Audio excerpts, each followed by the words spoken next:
All right, we're going to talk about dividing with radicals. All right, so as long as our radicals have the same index, we can divide them. Just like anything we're doing with radicals, as long as we have the same index, we can work with them. Okay, the only thing that with adding and subtracting, remember they have to have the same index and radicand. All right, so we're going to replace any small radicals with one big radical. Simplify the fraction if we can. And then we can rewrite with small radicals again if needed. Okay, we will simplify those radicals if at all possible. And then make sure everything is in simplest terms. Now, if we still end up with a radical in the denominator, then we will make sure we rationalize the denominator. And I will talk about that here in a minute. All right, so let's look at this. All right, I'm going to rewrite that as one big fraction. Now, I'm going to leave the 3/2 alone for the moment because we're not going to do anything with that. And because the 3 and the 2 are multiplying, we can do this. Now, what is 20 divided by 4?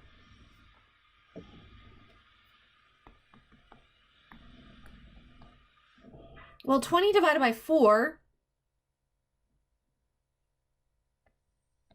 is 5.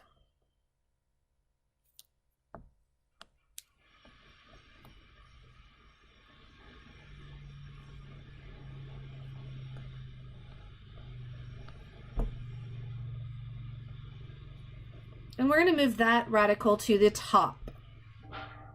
So we end up with 3 square root of 5 divided by 2.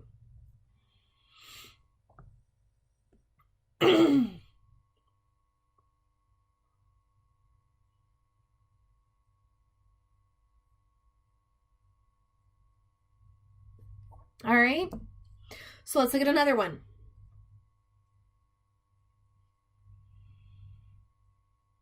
Okay, so again, I'm going to kind of leave that 5 alone in the denominator. And I'm going to make this 1 over 1/5, right? Because there's nothing in the top, so we know it has to be 1. Okay, and I'm going to take and simplify 15 divided by 20.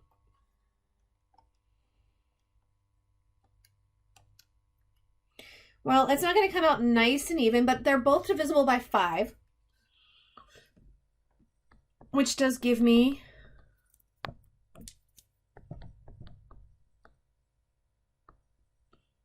3/4. Okay, if I divide 15 by 5 and 20 by 5. Now those don't simplify anymore, so now we're going to rewrite that with our small radicals.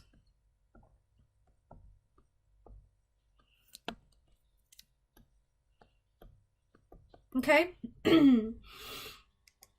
Now, remember before, 4 is a perfect square, right?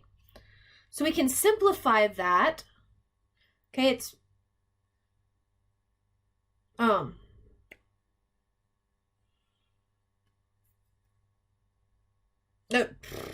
4 breaks down to 2 times 2, so square root of 4 is 2.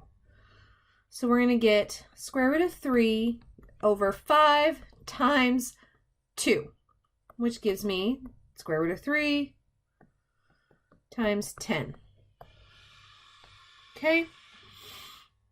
All right, so we're not always going to have that nice breaks, the radical goes away in the denominator. So let's talk about what we have to do, which is called rationalizing the denominator. So here is why we rationalize the denominator. Okay, multiplying a fraction by 1 doesn't change its values. Any expression divided by self is equal to 1. So, to get rid of a radical in the denominator, multiply the numerator and the denominator by the radical in the denominator. And then we can simplify everything. Okay? So, I've got 2 square root of 3. So I don't have a radical in the top to work with. So I'm going to take and multiply the bottom by the square root of 3 and the top by the square root of 3.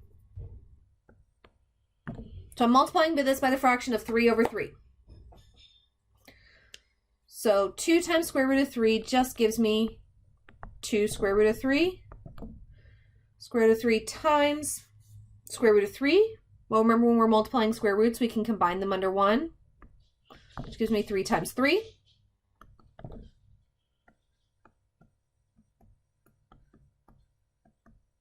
Okay, which gives me 9. Now 9 is a perfect square, right? Anytime we multiply something by itself is a perfect square.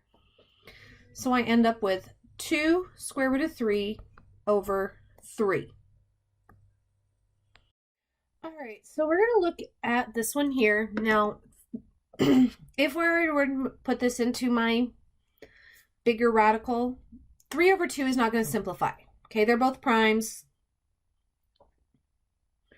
So they're not going to simplify any further. All right, so I'm going to go ahead and just work on rationalizing that denominator. Okay, so I'm going to go ahead and multiply this by the square root of 2 over the square root of 2. Because remember, if something over itself in a fraction form is 1. And by doing that, I'm not changing my fraction at all. All right, so now remember when I'm multiplying fractions, I can multiply what's under the radicands together. So 3 times 2 is 6 over 2 times 2 is 4. Now remember, 4 is a perfect square.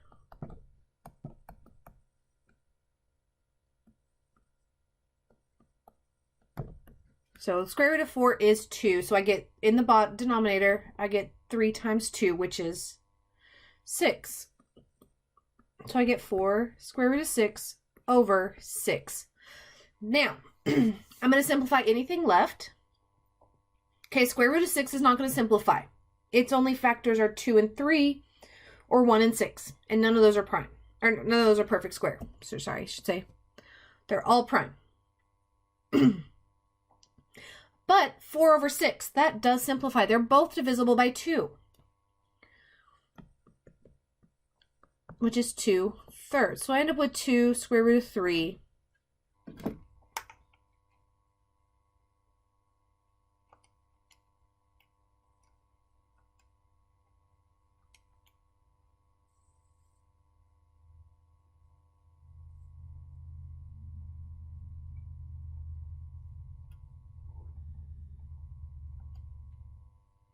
Okay, so there is my final answer. It's as simplified as I can get.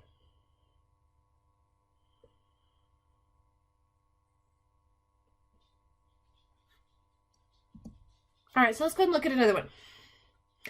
So I'm going to start with, can I simplify? So I'm going to make one big radical.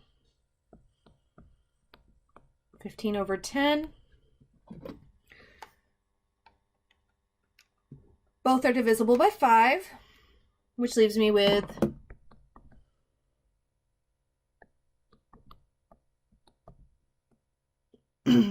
3 halves.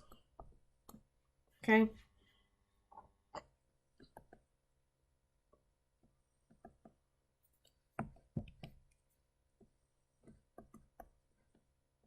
Split this back into my smaller radicals.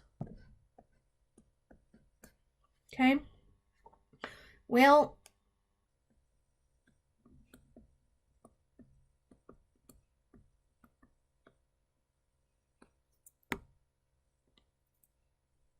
okay, so now we got to rationalize our denominator. So I'm going to multiply by the square root of 2 since that's my radical in the denominator. 3 times 2 is 6, so I get 2 square root of 6. All right, 2 times 2 is 4, but remember, 4 is a perfect square.